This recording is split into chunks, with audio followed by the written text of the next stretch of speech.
1981 წლის 6 მარტს გერმანიის ქალაქ ლუბეკის სასამართლოს შენობაში მომხდარი ეს ინციდენტი მსოფლიოს მასშტაბის სენსაციად და განხილვის მთავარ თემად იქცა. მოვლენად, რომელმაც საზოგადოების აზრი ორად გაყო. ზოგისთვის ის იყო დედა, რომელმაც სამართლიანობა საკუთარი ხელით აღასრულა. სხვებისთვის კი ადამიანი, რომელმაც საკუთარი ნება და სურვილი კანონზე მაღლა დააყენა. წლების შემდეგ კი მთავარი კითხვა დღემდე უცვლელია, როცა სისტემა ვერ გიცავს. გავს თუ არა უფლება თავად გამოიტანო განაჩენი.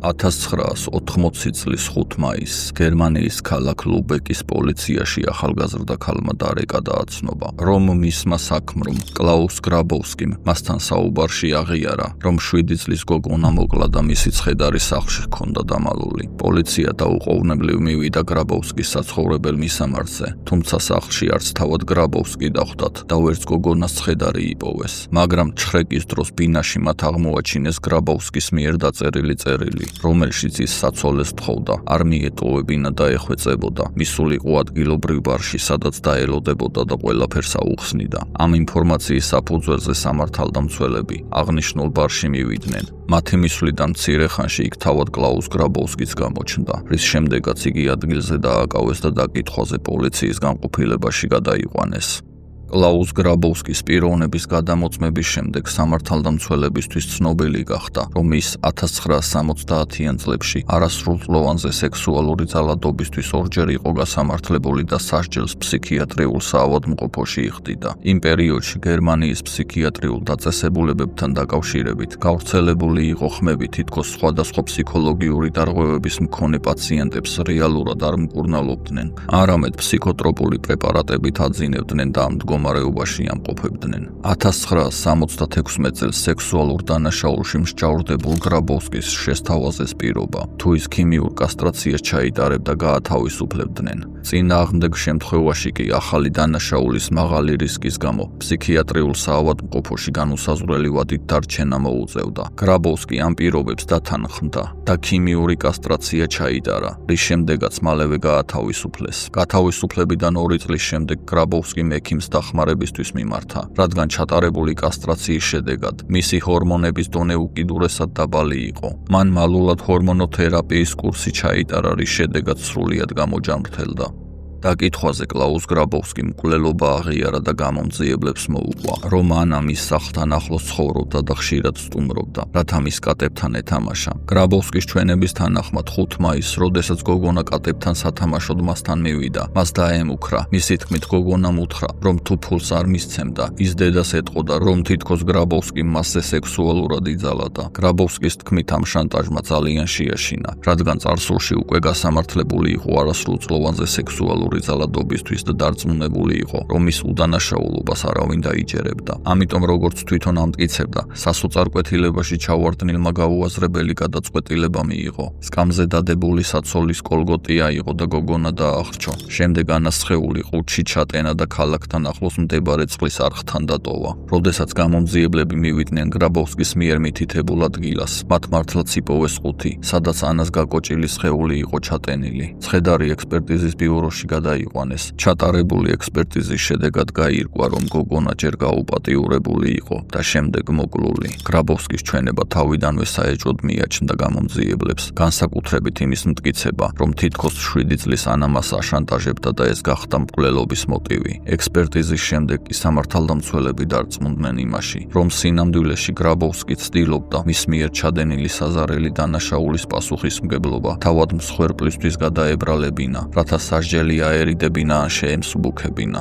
მოკლული გოგონას ვინაობის გადამოწმებისას გამომძიებლებმა გაარკვიეს, რომ წინა დღეს პოლიციაში შვილის გაუჩინარების შესახებ ახალგაზრდა მარტოხელა დედამ მარიან ბახმაიერმა შეატყობინა. სამართალდამცველები დაუკავშირდნენ მას, მომხდარის შესახებ აცნობეს და პოლიციის განყოფილებაში მისვლას თხოვეს შვილის ამოსაცნობად. ამ საზარელი ამბით შოკირებული ქალის რეაქცია ძალიან უცნაურად მოეჩვენა პოლიციას, რადგან ქალი უარზე იყო განყოფილებაში მისვლაზე, რათა შვილის სხეული ამოეცნო. პოლიციას მსგავსი შემთხვევა აქამდე არასდროს ჰქონდა, ამიტომ დედის ასეთი ქცევა მათთვის სრულიად გაუგებარი იყო და არ იცოდნენ როგორ ემოქმედათ მსგავს ვითარებაში. მარიან ბახმაიერი დაიბადა 1950 წლის 3 ივნისს გერმანიის პატარა ქალაქ სალსტედში, სადაც მისმა მშობლებმა მეორე მსოფლიო ომის შემდეგ აღმოსავლეთ პრუსიაში არსებული ქაოსისგან გაქცევის შედეგად თავშესაფარი იპოვეს. მეორე მსოფლიო ომის შემდგომი გერმანია მწვავე დეფიციტს განიცდიდა საცხოვრებელი პირობების, სავაჭრო ინფრასტრუქტურისა და სოციალური მომსახურების კუთხით, რამაც ბახმაიერის ბავშვობაზე მძიმე კვალი დატოვა. მისი მამა ნაცისტური პარტიის პარამილიტარული ორგანიზაციის შუცშტაფელის სამხედრო დანაყოფში მსახურობდა. პენსიაში გასვლის შემდეგ იგი ალკოჰოლზე დამოკიდებული გახდა, რის შედეგადაც ოჯახში მუდმივი კონფლიქტი და დაძაბული გარემო სუფევდა. საბოლოოდ ამის გამო მშობლები ერთმანეთს დაშორდნენ. დედა მალევე მეორედ გათხოვდა. მამინაცვალი პედანტი წესრიგის მოყვარული კაცი აღმოჩნდა. ის მარიანს ეზოში თამაშსაც კი უკრძალავდა, იმ მოტივით, რომ გაზონი არ დაზიანებულიყო. გოგონას მკაცრი წესებით ზრდიდა და მისგან სრულ მორჩილებას და აღიარებას მოითხოვდა. ბახმაიერი შეძლების დაგვარად ეწინააღმდეგებოდა მამინაცვლის ამ დამოკიდებულებას და კატეგორიულად უარს ამბობდა მისთვის მამის დაძახებაზე, რის გამოც იგი ისჯებოდა. დაჟის მეთოდები კი ხშირად ფიზიკურ ძალადობასაც მოიცავდა. მსგავს კონფლიქტებში დედა ყოველთვის ქმრის მხარს იჭერდა, რის გამოც ბახმაიერი საკუთარ სახლშიც კი სრულიად დაუცველი იყო. 15 წლის ასაკში მარიანს თანატოლი ბიჭი ჰერმანი შეუყვარდა. ამ ურთიერთობას ის ოჯახში მალავდა, რადგან იცოდა, რომ დედისა და მამინაცვლისთვის ეს მიუღებელი იქნებოდა. 1966 წელს 16 წლის ასაკში ბახმაიერი დაფეხმძიმდა. ამ ამბავს ოჯახში უკიდურესად მწვავე რეაქცია მოყვა. დედა გოგონას ფეხმძიმობას დიდ სირცხვილად აღიქვამდა და თვლიდა, რომ ეს ოჯახის რეპუტაციას ჩრდილს აყენებდა. საბოლოოდ კი ამის გამო დედამ და მამინაცვალმა ფეხმძიმე გოგონას ახლიდან გააგდეს. უსახლკაროდ და უსახსროდ დარჩენილი გოგონა მძიმე მდგომარეობაში აღმოჩნდა. მის შეყვარებულს მშობლებმა მასთან ქორწინების ნება არ მისცეს და ოჯახური ზეწოლის შედეგად ბიჭმა ფეხმძიმე გოგონა მიატოვა. თავშესაფრის გარეშე სრულიად მარტო დარჩენილი გოგონა მალევე მარტოხელა დედათა თავშესაფარში აღმოჩნდა, სადაც იმ დროისთვის ძალიან ცუდი პირობები იყო. იქ არ არსებობდა არც ფსიქოლოგიური დახმარება და არც სოციალური რეაბილიტაციის პროგრამები. 1967 წელს მარიანს გოგონა შეეძინა. მიუხედავად იმისა, რომ მას ძალიან სურდა დედობა, ის აცნობიერებდა, რომ ბავშვისთვის ელემენტარული პირობების უზრუნველყოფაც კი არ შეეძლო. ამის გამო მას არც ბავშვის წამოყვანის საშუალება ჰქონდა და არც უფლება, რის შედეგადაც მისი უკიდურესად მძიმე სოციალური მდგომარეობიდან გამომდინარე ის იძულებული გახდა ბავშვის გაშვილების საბუთებზე ხელი მოეწერა. 18 წლის ასაკში მარიან ბახმაიერს კვლავ შეუყვარდა ახალგაზრდა მამაკაცი, რომლისგანაც მალევე დაფეხმძიმდა. როგორც წინა შემთხვევაში, მას არც ოჯახისგან ჰქონდა მხარდაჭერა და არც პარტნიორისგან, რადგან ახალგაზრდა კაცი თავადაც უსახლკარო იყო. წყვილი დროებით სამუშაოებზე მუშაობდა, ღამეს კი იქ ათენებდნენ, სადაც შეძლებდნენ. მშობიერობამდე ცოტა ხნით ადრე ბახმაიერის ცხოვრებაში კიდევ ერთი მძიმე ტრაგედია დატრიალდა. მან შემთხვევით გაიგო, რომ დედა და მამინაცვალი ქალაქ გარეთ ისვენებდნენ, რის შემდეგაც გადაწყვიტა რამდენიმე ღამე ჩუმად გაეთენებინა მათ სახლში, რადგან სხვა წასასვლელი არ ჰქონდა. ხოლო ერთ ღამეს, როცა მისი შეყვარებული სახლში არ იმყოფებოდა, მეზობელი მამაკაცი სახლში შეიჭრა და იარაღის მუქარით მასზე სექსუალურად იძალადა. მიუხედავად მძიმე შოკისა და ფეხმძიმობით გამოწვეული ემოციური მდგომარეობისა, გოგონამ ძალა მოიკრიბა და მომხდარის შესახებ სამართალმცველებს შეატყობინა. მამაკაცი მალევე დააკავეს, თუმცა დაკითხვისას მან დანაშაული უარყო და ყველაფერი მარიანს გადააბრალა. ის ამტკიცებდა, რომ ურთიერთობა გოგონას თანხმობით მოხდა. იმ პერიოდში მსგავსი ტაქტიკა ხშირი იყო და არაერთი მოძალადი ამ გზით თავს არიდებდა პასუხისმგებლობას. მომხდარის შესახებ, როდესაც ბახმაიერის შეყვარებულმა გაიგო, მან გოგონა მიატოვა. მარიან ბახმაიერი კვლავ მარტოხელა დედათა თავშესაფარში აღმოჩნდა და მიუხედავად დედობის ძლიერი სურვილისა, ის კიდევ ერთხელ იძულებული გახდა ბავშვის გაშვილების გადაწყვეტილება მიეღო, რადგან მის მდგომარეობაში ბავშვისთვის ელემენტარული პირობების შექმნა შეუძლებელი იყო. 22 წლის ასაკში ბახმაიერის ცხოვრებაში პირველად გამოჩნდა სტაბილურობის ნიშნები. მან ადგილობრივ ბარში დაიწყო მუშაობა და პატარა ბინა იქირავა. ეს იყო პირველი შემთხვევა, როცა სახლიდან გაძევების შემდეგ საკუთარი საცხოვრებელი და მუდმივი სამსახური ჰქონდა. თანამშრომლებსა და სტუმრებს იგი ძალიან უყვარდათ და პატივს სცემდნენ, რადგან მისი მძიმე ცხოვრების მიუხედავად, მარიან ბახმაიერი მხიარული და კეთილი ადამიანი იყო. ბარში მუშაობის პერიოდში მის ცხოვრებაში ახალი მამაკაცი გამოჩნდა, დაწესებულების მენეჯერი. მათი ურთიერთობის დაწყებიდან მალევე გოგონა დაფეხმძიმდა. მიუხედავად იმისა, რომ ბავშვის მამამ იგი მალე მიატოვა, მან გადაწყვიტა ბავშვი გაეჩინა. მისი ეს გადაწყვეტილება არა ურთიერთობის სიმყარეზე, არამედ მის ძლიერ სურვილზე, ბოლოს და ბოლოს დედა გამხდარიყო იყო დაფუძნებული, რადგან მას მთელი ცხოვრება არ ასვენებდა. ორი იძულებით გაშვილებული ბავშვის გახსენება და აღარ უნდოდა მესამეც დაეკარგა. 1972 წლის 14 ნოემბერს მარიან ბახმაიერს გოგონა შეეძინა, რომელსაც ანა დაარქვა. ბავშვის მოვლაში მას ვერავინ ეხმარებოდა, რის გამოც მარტოხელა დედა ანას ყოველდღიურად ბარში თანატარებდა. გვიან ღამემდე მუშაობის გამო სანამ დედა სტუმრებს ემსახურებოდა, ბავშვი ხშირად ბარში იძინებდა. მარიანა აცნობიერებდა, რომ ხმაური, სიგარეტის კვამლი და ღამის ბარის გარემო ბავშვისთვის შესაფერისი არ იყო. ამის გამო კი იგი ფიქრობდა ანას მინდობით აღზრდაში გადაცემაზე, თუმცა წარსული გამოცდილების გამო ამ მძიმე გადაწყვეტილებამდე მისვლა უჭირდა. მარიან ბახმაიერი ყველაფერს აკეთებდა, რომ ანას გაჭირვება არ ეგრძნო. ღამეებს დაუღალავად მუშაობდა. დილით კი გადაღლილი ბრუნდებოდა სახლში და ძალაგამოცლილი იძინებდა. 1980 წლის 5 მაისს ღამის ცვლიდან დაბრუნებულ დედასა და შვილს სამზარეულოში კამათი მოუვიდათ, რის შემდეგაც მარიანს მალევე ჩაეძინა. ცხოვრების რეჟიმიდან გამომდინარე 7 წლის ანა უკვე დამოუკიდებელი ბავშვი იყო იმ დროისთვის. დილით თვითონ იმზადებდა საუზმეს, ჭამდა და სკოლაში მიდიოდა. იმ დილით კი დედასთან კამათის შემდეგ ანა გაბუტული იყო და მის ჯინაზე გადაწყვიტა სკოლაში არ წასულიყო და სკოლის ნაცვლად ქუჩაში სათამაშოდ გავიდა. როცა მარიან ბახმაიერმა გაიღვიძა, ანა სახლში აღარ იყო. თავიდან იფიქრა, რომ ბავშვი სკოლაში იმყოფებოდა. როცა ანა სკოლის დამთავრების შემდეგაც არ გამოჩნდა, დედა მივარაუდა, რომ მეგობართან შეიარა ან გზაში შეყომდა, მაგრამ როცა ბავშვმა იმაზე მეთხანს დააგვიანა, ვიდრე მას ჩვეოდა, მარიანა პანიკაში ჩავარდა. მან ყველა შესაძლო ადგილი მოიკითხა. სკოლაში დარეკა, მეზობლებს ესაუბრა, თუმცა იმ დღეს ანა არავის ენახა. ხოლო როდესაც შვილის კვალს ვერსად მიაგნო, შეშინებულმა დედამ ბავშვის გაუჩინარების შესახებ პოლიციაში ატყობინა. როდესაც სამართალდამცველები მარიან ბახმაიერს დაუკავშირდნენ და ანას შესახებ აცნობეს, ამ საშინელმა ამბავმა იგი შოკში ჩააგდო. მარიანს საკუთარი თავი სძულდა იმის გამო, რომ ოდესღაც შვილის მინდობით აღზრდაში გადაცემაზე ფიქრობდა, ხოლო შვილთან ბოლო კამათის გახსენება მას ძალიან ტანჯავდა. გოგონას დაკრძალვა რამდენიმე დღის შემდეგ გაიმართა. ცერემონიას ბარის ყველა თანამშრომელი, მარიანას მეგობრები და უბრალო ნაცნობებიც დაესწრნენ. დედამ ორადგილიანი საფლავი შეუკვეთა. მისი ეს გადაწყვეტილება ყველასთვის გასაგები იყო. დრო რომ დადგებოდა, ის შვილის გვერდით დაიმარხებოდა. შვილის დაკრძალვის შემდეგ მარიან ბახმაიერის ცხოვრება რადიკალურად შეიცვალა. იგი სახლიდან თითქმის აღარ გამოდიოდა. ანა მისი ცხოვრების ერთადერთი აზრი იყო და მისი დაკარგვის შემდეგ ყველაფერი უაზროდ ეჩვენებოდა. ქალი, რომელმაც მთელი ცხოვრების განმავლობაში უამრავი ტკივილი და დანაკარგი გადაიტანა, ვერ ეგუებოდა იმ ფაქტს, რომ მისი ქალიშვილი მის გვერდით აღარ იყო. მის შინაგან ტანჯვას კი კიდევ უფრო ამძიმებდა დამნაშავის სასამართლო პროცესის მოლოდინი, რომელიც მისთვის უსასრულო და უსაშველო მარადიულობას ჰგავდა.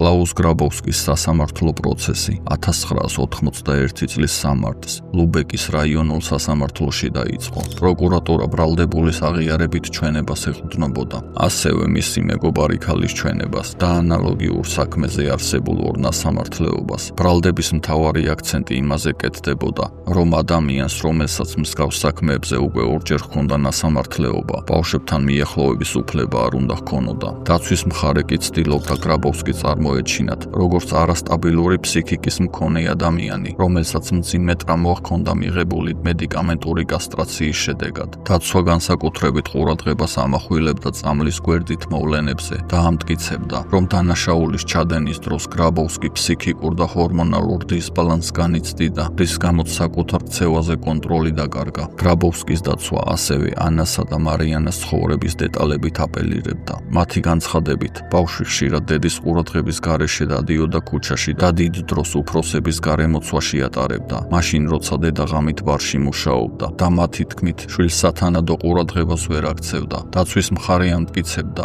რომ სწორედ ამ გარემოებებმა გამოიწვია მომხდარი ტრაგედია. ადვოკატების განცხადებით გრაბოვსკის ბავშვზე არ უცალადია. მათი ვერსიით, მან ანა მოკლა იმის გამო, რომ ბავშვი მას აშანტაჟებდა. მარიან ბახმაიერი შოკირებული აკვირდებოდა პროცესს და ვერ იჯერებდა, თუ როგორ ცდილობდნენ არა მხოლოდ ბრალდებულის დაცვას, არამედ დანაშაულის პასუხისმგებლობის, დედასა და შვილზე გადატანას. დაცვის მხარე ყველა შესაძლო გზით ცდილობდა ბრალდებულის გამართლებას და არც იმას ერიდებოდა, რომ ბავშვი წარმოეჩინა როგორც მომხდარი დანაშაულის პროვოცირების მიზეზი. სასამართლოზე ასევე გამოიკითხა ექიმი, რომელიც გრაბოვსკის დანაშაულის ჩადენამდე მკურნალობდა. გაირკვა, რომ ექიმს მისი წარსული ნასამართლეობა შემოწმებული არ ჰქონდა. ამ დაუდევრობამ საზოგადოებაში მწვავე აღშფოთება გამოიწვია. საზოგადოება აქტიურად განიხილავდა, თუ რამდენად ეფექტურად მუშაობდა დამნაშავეთა რეაბილიტაციის სისტემა და რამდენად შედეგიანი იყო ქიმიური კასტრაციის პრაქტიკა. ამ ყველაფრის ფონზე კი გრაბოვსკის ადვოკატები დაჟინებით ამტკიცებდნენ, რომ ჩადენილი დანაშაული ჰორმონოთერაპიის გვერდითი ეფექტის შედეგი იყო. გრაბოვსკის ასევე ჩაუტარდა ფსიქოლოგიური ექსპერტიზა, რომლის შედეგად დადგინდა, რომ დანაშაულის ჩადენის მომენტში ის საღგონებაზე იყო და სრულიად აცნობიერებდა საკუთარი ქმედების სიმძიმეს. მარიენ ბახმაიერი სასამართლო პროცესის განმავლობაში მუდმივ ფსიქოლოგიური ზეწოლის ქვეშ იმყოფებოდა. მას უწევდა იმის მტკიცება, რომ მისი შვილი მკვლელობის პროვოცირების მიზეზი კი არა 7 წლის პატარა გოგონა იყო, რომელიც უბრალოდ არასწორ ადამიანს ენდო. მოსამართლე ხშირად უსვამდა ბახმაიერს უხერხულ კითხვებს, რის გამოც იქმნებოდა შთაბეჭდილება, თითქოს პროცესზე მას ასამართლებდნენ და არა იმ ადამიანს, რომელმაც შვილი მოუკლა.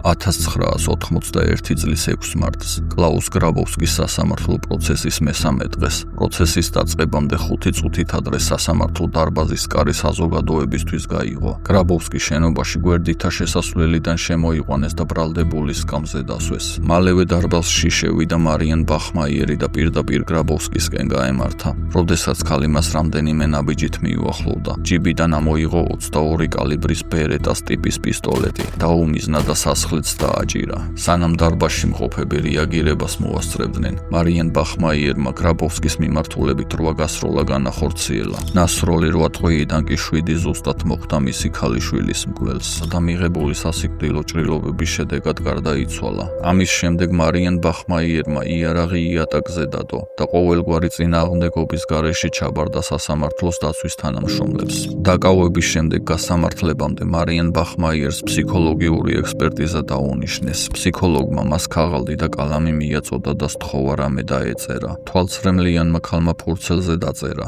ეს მე შენთვის გავაკეთე, ანა. წარწერის ქვემოთ კი 7 გული დახატა, რომლებიც შვილის სიცოცხლის თითოეულ წელს აღნიშნავდა. ფსიქოლოგიური გამოკვლევის დასრულების შემდეგ ექსპერტიზის დასკვნით დადგინდა, რომ ბახმაიერი ფსიქიკურად ჯანმრთელი ადამიანი იყო. სასამართლოს დარბაზში მომხდარი ეს ინციდენტი მალევე მსოფლიოს სენსაციად იქცა და უდიდესი გამოხმაურება გამოიწვია როგორც მედიაში, ისე საზოგადოებაში. ადამიანების უმრავლესობა, განსაკუთრებით მშობლები, უთანაგრძნობდნენ მარიენ ბახმაიერს და აცხადებდნენ, რომ მის ადგილზე თავადაც ზუსტად ასე მოიქცეოდნენ. 1992 წლის ნოემბერში დაიწყო მარიენ ბახმაიერის სასამართლო პროცესი. სასამართლოს შენობასთან ადამიანები რიგებად იდგნენ. მასობრივი ინფორმაციის საშუალებებისთვის ეს წლის სასამართლო პროცესი იყო. ყველგან საუბრობდნენ იმაზე, თუ როგორ ესროლა ახალგაზრდა მარტოხელა დედამ სასამართლო დარბაზში საკუთარი ქალიშვილის მკვლელს. სასამართლო პროცესების მიმდინარეობისას ბახმაიერი კამერებს არ ერიდებოდა. პირიქით, ის ძალიან თავდაჯერებულად მოქმედებდა. მისი ასეთი ქცევა ნაწილობრივ იმითაც იყო განპირობებული, რომ საზოგადოების ფართო მხარდაჭერას გრძნობდა, რადგან უამრავი ადამიანი მის საქციელს სწორად მიიჩნევდა. პროცესების პარალელურად მან ჟურნალ შტერნს ექსკლუზიური უფლება მიჰყიდა საქმის გაშუქებაზე, ხოლო მიღებული თანხით სასამართლოს ხარჯებს იხდიდა. ჟურნალში გამოქვეყნებული ემოციური და შემზარავი სტატიები საზოგადოებაზე ძლიერ ზემოქმედებდა და კიდევ უფრო აღრმავებდა შვილმოკლული დედის მიმართ თანაგრძნობას. მარიენ ბახმაიერის ამბავი სწრაფად გავრცელდა მსოფლიოს მასშტაბით. საზოგადოების დიდი ნაწილი ამართლებდა მის ქმედებას და მოითხოვდა, რომ სასამართლოს მისთვის გამამტყუნებელი განაჩენი არ გამოეტანა. ბევრი ამბობდა, რომ ბახმაიერის ადგილზე თავადაც იგივეს გააკეთებდნენ. მათი აზრით, დედას რომ არ მოეკლა სექსუალური მოძალადე კლაუს გრაბოვსკი, სასამართლო მას რამდენიმე წლით თავისუფლების აღკვეთას მიურჩიდა, რის შემდეგაც ის კომფორტულ საკანში იცხოვრებდა ტელევიზორით, საკვებით და სამედიცინო მომსახურებით და საბოლოოდ კვლავ თავისუფალ სამყაროში დაბრუნდებოდა ახალი დანაშაულის ჩადენის შესაძლებლობით. თუმცა მალევე ბახმაიერის მოსიყვარულე და თავგანწირული დედის იმიჯს. საზოგადოებაში ბზარი გაუჩნდა. სასამართლო პროცესის მიმდინარეობისას გაირკვა, რომ ანა მისი ერთადერთი შვილი არ იყო და მარიან ბახმაიერს უკვე ჰყავდა 2 შვილი, რომლებიც მას 16 და 18 წლის ასაკში შეეძინა და შემდგომ გააშვილა. საზოგადოება დააფიქრა კიდევ ერთმა დეტალმაც, ანას მკვლელობის სუსტი დროის ხაზმა. მკვლელობის დღეს დილით მარიან ბახმაიერს და ანას შორის კონფლიქტი მოხდა, რის შემდეგაც მარიანმა დაიძინა, რადგან წინა ღამით მუშაობდა და გადაღლილი იყო. შუა დღისთვის მას ფოტოსესია ჰქონდა ჩანიშნული. ჟურნალ ლუბეკის სიახლეებს სურდა გადაეღო მარიან ბახმაიერი საკუთარ მოხატულ მიკროავტობუსთან ერთად. სამართალდამცველების ვარაუდით, სწორედ ამ ფოტოსესიის დროს შეხვდა ანა საკუთარ მკვლელს. ასევე გაირკვა, რომ ფოტოსესიის დასრულების შემდეგ ბახმაიერი შეხვდა ახალგაზრდა წყვილს, რომლებიც ბავშვის აყვანით იყვნენ დაინტერესებული. აშკარა იყო, რომ მარიან ბახმაიერი ანას მინდობით აღზრდაში გადაცემაზე ფიქრობდა, რადგან მძიმე სამუშაო გრაფიკის გამო ვერ ახერხებდა ბავშვზე სათანადო ზრუნვას. ბრალდების მხარე მარიან ბახმაიერს განზრახ მკვლელობას ედავებოდა, რაც რეალურ საპატიმრო სასჯელს გულისხმობდა. დაცვა კი ითხოვდა მის გათავისუფლებას მეთვალყურეობის ქვეშ და განსაკუთრებით ყურადღებას ამახვილებდა მის მძიმე ფსიქოლოგიურ მდგომარეობაზე. მაგრამ სასამართლომ დაცვის ეს მოთხოვნა არ დააკმაყოფილა. მარიან ბახმაიერს ბრალად განზრახ მკვლელობა და ცეცხლსასროლი იარაღის უკანონოდ შეძენა წაუყენეს. პროკურატურა ყურადღებას ამახვილებდა გასროლების რაოდენობაზე და იმ გარემოებაზე, რომ ბახმაიერმა სროლა არ შეწყვიტა პირველი გასროლის შემდეგ. ასევე მნიშვნელოვანი იყო მოწმეების ჩვენებები, რომლებიც ამტკიცებდნენ, რომ გაიგონეს, როგორ თქვა ბახმაიერმა, რომ მას სურდა გრაბოვსკისთვის სახე შეესროლა, თუმცა ტყვიები ზურგში მოხდა.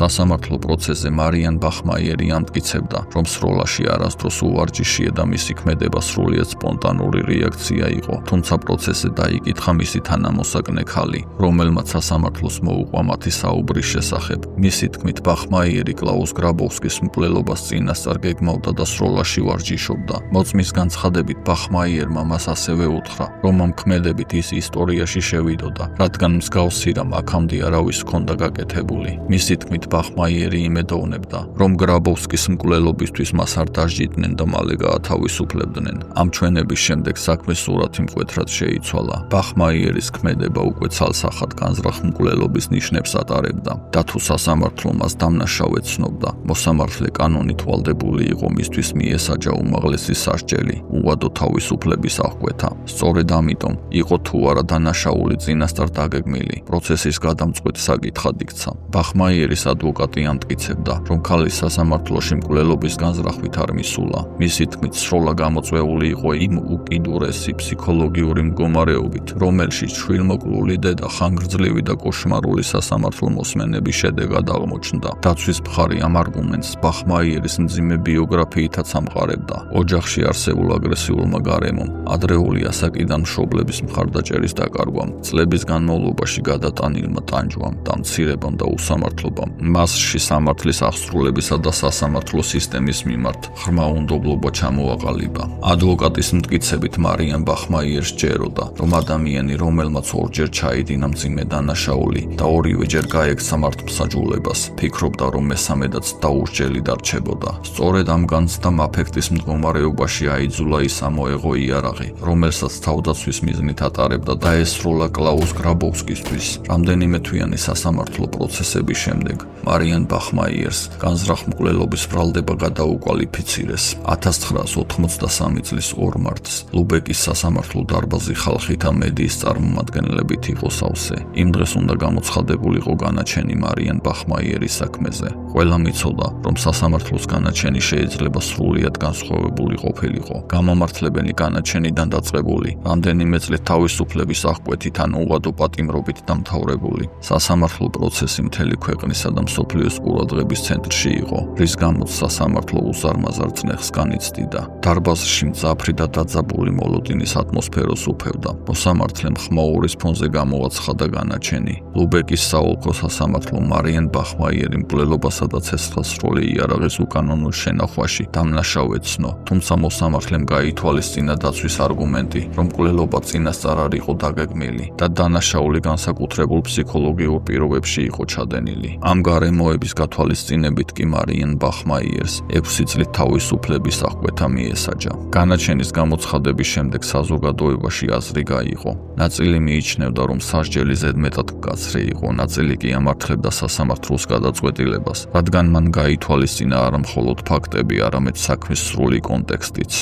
მის ჯილი 6 წლიანი სასჯელიდან მარიან ბახმაიერმა 3 წელი მოიხადა, რის შემდეგაც იგი პირობით ვადამდე ადრე გაათავისუფლეს. ციხიდან გათავისუფლების შემდეგ ბახმაიერი კვლავ მედიის ყურადღების ცენტრში მოექცა. პრესამ მისი ცხოვრების დეტალების გამოქვეყნება დაიწყო. საუბრობდნენ მის წარსულზე, გაშვილებულ შვილებზე და იმ ფაქტზეც, რომ მისი მამა ნაცისტური პარტიის პარამილიტარული ორგანიზაციის შუცშტაფელის სამხედრო დანაყოფში მსახურობდა. მარიან ბახმაიერი ყველანაირად ცდილობდა მის გარშემო ატეხილი აჟიოტაჟისთვის თავი დაეღწია. 1985 წელს ის გათხოვდა და მეუღლესთან ერთად ნიგერიაში გადავიდა საცხოვრებლად, თუმცა ქორწინებამ დიდხანს ვერ გასტანა და წყვილი 1990 წელს განქორწინდა. გაყრის შემდეგ მარიანა საცხოვრებლად იტალიაში გადავიდა, სადაც კლინიკაში მედდად მუშაობდა. 1995 წელს მის ცხოვრებაში მორიგი საშინელება მოხდა. მას პანკრიასის კიბოს დიაგნოზი დაუსვეს. ამ საშინელი ამბის გაგების შემდეგ მან გადაწყვიტა, რომ სამშობლოში დაბრუნების დრო იყო. 1996 წლის 17 სექტემბერს მარიან ბახმაიერი 46 წლის ასაკში ლუბეკის საავადმყოფოში პანკრიასის კიბოთი გარდაიცვალა. ის თავისი შვილის გვერდით დაკრძალეს იმ ორადგილიან საფლავში, რომელიც თავად 16 წლით ადრე ჰქონდა შეძენილი.